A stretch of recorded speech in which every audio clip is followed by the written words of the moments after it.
Hi, my name is Lily Ellis. I chose to do my K through 5 book selection award winner on the Just in Case Saving Seeds in the Svalbard Global Seed Vault. It was written by Megan Clendenin and illustrated by Brittany Kikisi.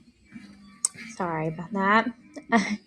Okay, and so this is our illustrator, the author, and the book cover. And one thing that drew me in initially about this book when I was just reading and looking at awards and reading names is I love the cover. The cover drew me in right from the start. It was whimsical, it was magical, and it drew me in.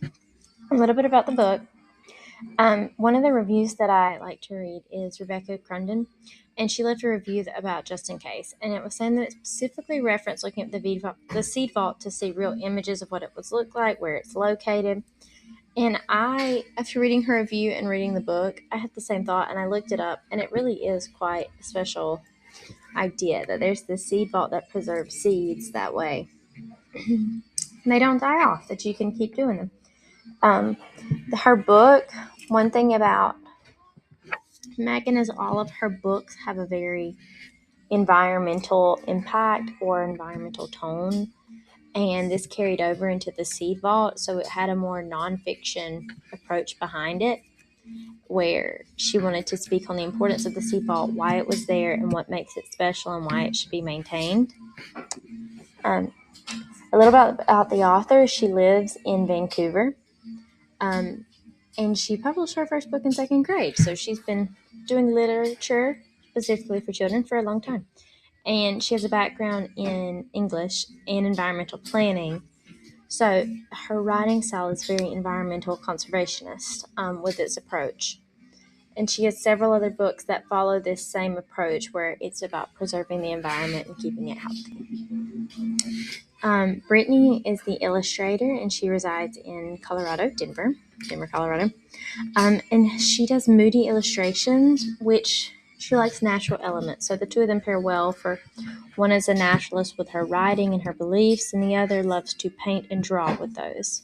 She also studied English and studio art, and she actually has another book called Tiny World that is coming out this year. So that was kind of exciting. And all of her books have that same whimsy feel with their illustrations. The award that this book won was the Orbis Pictus Award in 2026. So it's the award-winning book this year. And this award promotes children's nonfiction literature. It's awarded to books that are accurate, which means they're based on facts and research, and that it's meant to portray it as it is. And visually appealing. That's where Megan's words and Brittany's pictures come together to make a great book that is really fun to read. Like, I've read it to my students at school, and we started researching the seed vault to see what it looked like, to see where it's located, and they really enjoyed that. They like nonfiction things about real life that kind of pull them in. So they did a great job with that. And this is my reference list. Thank you.